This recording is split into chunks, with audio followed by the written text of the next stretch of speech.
So, ayan na po guys. Magpapakulo na tayo ng mantika para sa ating veggies, okay? Kasi ito, piniprito ko pa lang siya. So, lagay na natin yung onion. Inuuna ko yung onion guys. Kasi, di ba dapat garlic? Dahil ang garlic ko, ayan siya.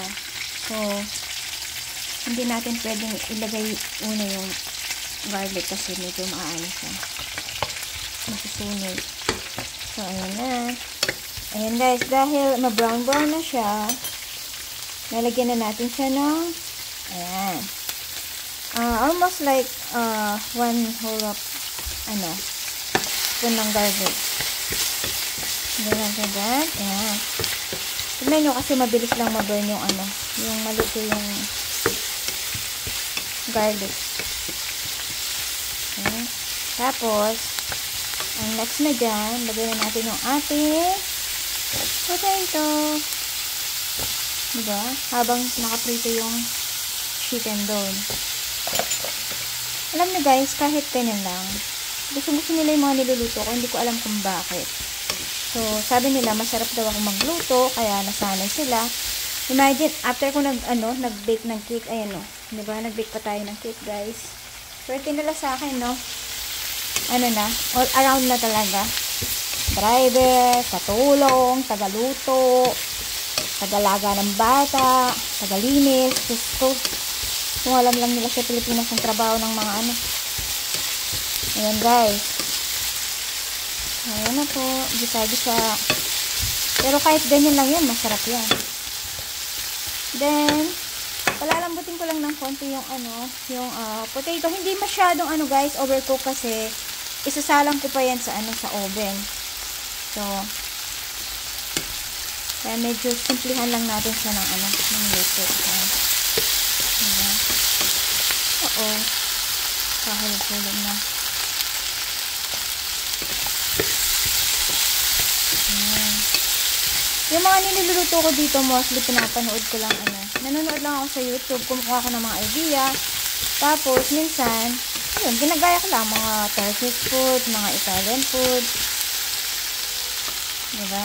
Tapos, guys, ilalagay na natin tong bell pepper. Gaya ng sinabi ko, hindi ko gano'ng palalambutin dahil i-dip ko pa yan. Diba, para timplahan lang. Diba? Tapos, lalagyan siya natin ng, so, ayan guys, lalagyan ko siya ng, chicken broth.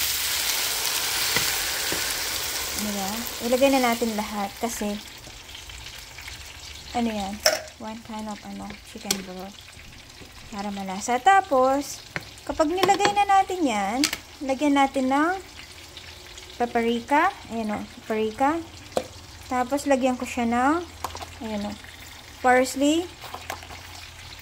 Parsley, diba? Pataping-taping lang.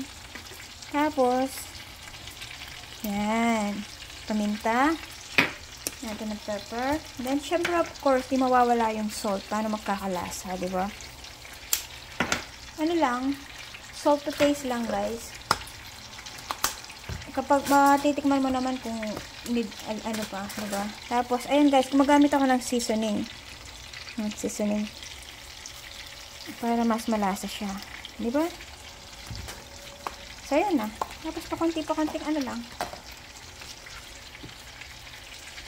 Gaganyan lang natin yan. Hintayin lang natin siya na kumulo ng isang beses. Then, ito turn off na natin. Kasi ilalagay natin siya sa bake. I-bake pa natin yan. Pag ako nagluto, hindi ko alam kung bakit guys. Hindi na ako nagtitikim-tikim. Parang alam ko na siyang i-measure. So, yun lang. Ewan ko, siguro talagang lahi namin yung pagluluto. Diba? Sa lamin nagka-ano na siya. Nagka-putik-putik.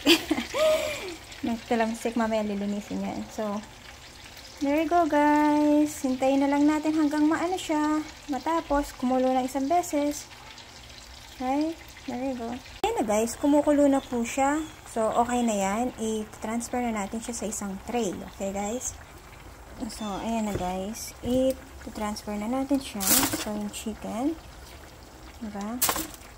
Wala. Transfer na natin yung chicken. Then, ilalagay na natin yung gulay dyan. Yung yung ginisa natin na na veggies. Sayang tong ano guys, lagay ko tong ano ko doon.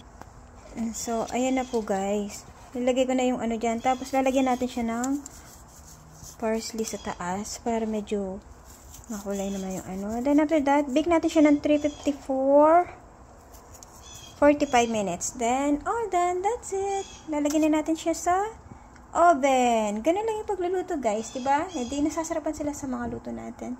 Okay, then enjoy na lang sila mamaya with this cupcake. There you go. Guys, luto na siya. Diba? So, yan na po yung resulta. Kakainin na nila yan. Mag-dinner na sila. There you go. Sarap. Itsura sarap. Itsura siyang masarap. Pero hindi ko alam. Kasi hindi ko siya tinikman. So, ayan. So, ulitin again. Thank you for watching.